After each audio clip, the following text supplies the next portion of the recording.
when you're sound designing for a film, a lot of the effects that you're going to program are very realistic sounding. We've talked about footsteps, we've talked about clocks ticking, we've talked about wind. But there is a point at which that line can blur with the musical score.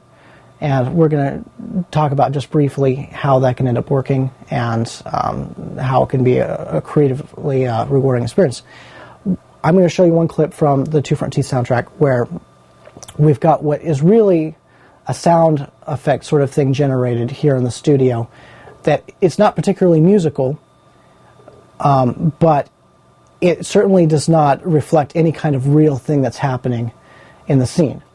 And what you can get from this is there is a large sphere of creativity for the sound designer to come in and put sounds in there that might not really exist in real life, but if the filmmakers have done a good job to this point bringing the audience in so that they really have been sucked into the story, they'll be willing to go along with you that this sound just happens to be in this world. So I'm going to go ahead and push play and listen to this. This is a scary moment outside with... Got the doors creaking. It's kind of like wind,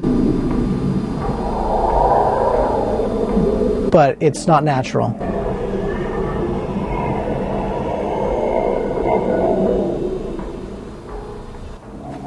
So you see here, I've got the sounds of the monster with a kind of freakish sound of the wind all together.